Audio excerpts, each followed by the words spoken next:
Good morning বন্ধুরা, কেমন আছো সবাই? আশা করি সবাই ভালো আছো, সুস্থ আছো। পায়েলের নতুন ব্লগে তোমাদের সবাইকে স্বাগত।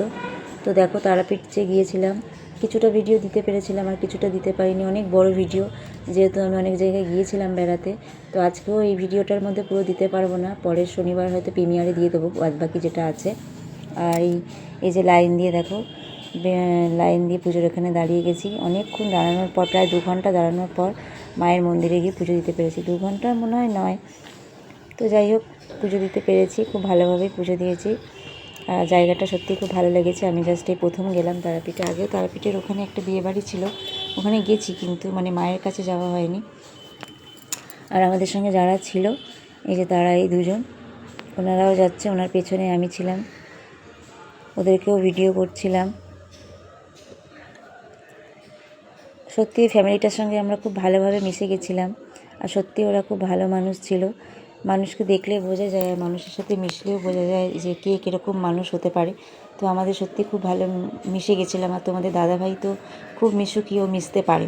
এই যে আমার ইউটিউবের যত বন্ধুরা আছে, ঠিক আছে, সবাই কথা যখন ও বলি, ও চুপচাপ শোনে, বলে হ্যাঁ ভালো বা ঠিক আছে। সত্যি করেই খুব ভালো মিশতে পারে সবার সাথে।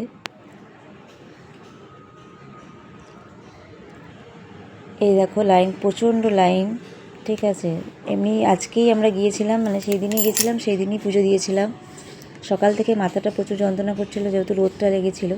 কিন্তু যেই মায়ের ওখানে লাইনে দাঁড়ালাম, জানি না মাথা যন্ত্রণা কোথায় চলে গেল। যে মাকে বারবার বলছিলাম মাথা যন্ত্রণাটা যেন, ওখানে গিয়ে এত লাইনে দাঁড়াবো, কী করে থাকবো, মানে ভীষণ যন্ত্রণা করছিলো। আর আমি মাথা যন্ত্রণার ওষুধ খাই না, আমার খুব আলেকালে হয়তো একটুখানি হয়, জাস্ট একটু ঘুমালেই ঠিক হয়ে যায় আমার। তো সেদিনকে খাওয়া দাওয়া নেই, রোদটা লেগে গেছে, ঘুম নেই। আর সেদিনকে খিদেও পাইনি, জানো না বন্ধুরা। রাত 11টার সময় আমরা হোটেলে গিয়ে ভাত খেয়ে এসেছি, কোনো খিদে ছিল না। জাস্ট পুজো দেওয়ার পর একটুখানি চা খেলাম আর মায়ের প্রসাদ খেয়েছিলাম। দেখো ফুলের মালা টালা সব বিক্রি করছে, ওনারা মালা কিনলো। ভিডিওটা কেমন হয়েছে আশা করি কমেন্টে সবাই জানাবে, আশা করি সবার ভালো লাগবে।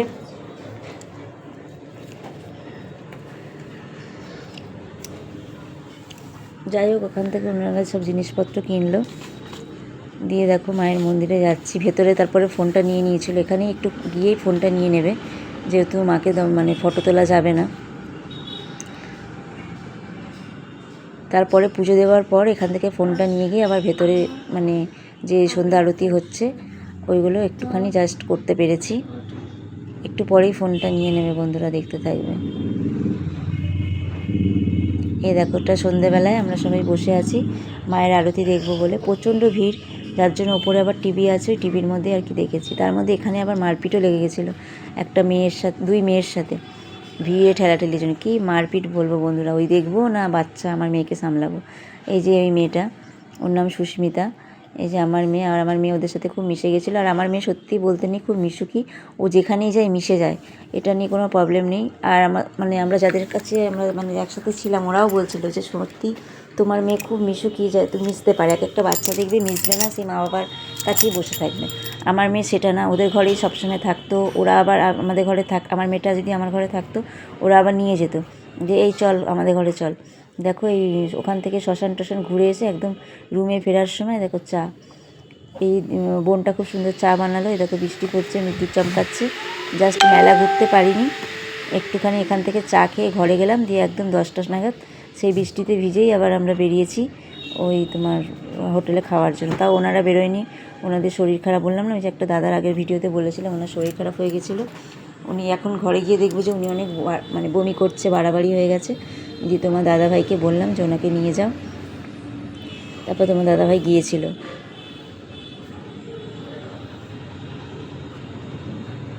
এই দেখো, এটা হচ্ছে পরের দিন সকালবেলা আমরা ঘুরতে যাব। আর ওই যে মেয়েটা, ওরা তো কেউ নেই, ওর ব্যাগটা গুছিয়ে দিচ্ছে, ওরা পরে বেরিয়ে যাবে, ওই হসপিটালে যাবে, হসপিটাল থেকে চলে যাবে। শুধু এই বউটাই ছিল, ইনি ছিল, আর ওনার 2 যা মিলে ওনাকে নিয়ে চলে গেছিলো। আর তোমাদের দাদাভাই তো চলে এসেছিলো রাতে, যেহেতু আমি একা থাকতে পারবো না। এটা হচ্ছে সকালবেলাটায়, এই যে বেরিয়েছি এখান থেকে টিফিন করে, একদম আমরা যত চারিদিকে যত ঠাকুর মাকুর আছে সব পুরো দেখে নেব। দেখতে থাকো, আশা করি ভিডিওটা ভালো লাগবে। সকালবেলাতেও কি বৃষ্টি হচ্ছিল, সকালবেলাও খুব বৃষ্টি হচ্ছিল বন্ধুরা, তার মধ্যেই বেরিয়েছি, কি করব। তারপরে সবার জন্য এইগুলো কিনলাম। এগুলো খেতে খুব সুন্দর, আমারও খুব ভালো লাগছিল। বৃষ্টির মধ্যে দাঁড়িয়ে দাঁড়িয়েই আর কি কিনছিলাম, কিছু করার নেই। আর এই দেখো দিয়ে টোটোতে উঠলাম। এরপরে হচ্ছে আমরা এবার সব ঘুরতে যাচ্ছি। দু একটা জায়গা তোমাদের শেয়ার করবো, বাদবাকি ভিডিও পরেরটায় দিয়ে দেবো, ঠিক আছে?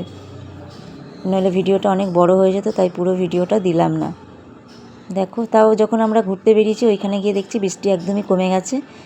এইখানে তখন পড়ছিল হালকা হালকা। আমি ওকে বললাম যখন এসছি তখন পুরো দেখেই যাব, বৃষ্টি পড়ুক আর যাই পড়ুক। তারপরে ওরও ইচ্ছা ছিল যে এসছি যখন একবারে ঘুরেই যাব সব। তো দেখো কী সুন্দর লাগছে, চারিদিকে জমি আর জমি, খুব ভালো লাগছিল জায়গাটা। ভিডিওটা দেখতে থাকো বন্ধুরা।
এই দেখো, এই পুকুরটার মধ্যে একটা মন্দির ছিল। এই দেখো মন্দিরের চূড়াটা দেখা যাচ্ছে। মন্দিরটা পুরো ডুবে গেছিলো এই জলে, ঠিক আছে? এই জলটা সবাই মাথায় দেয়।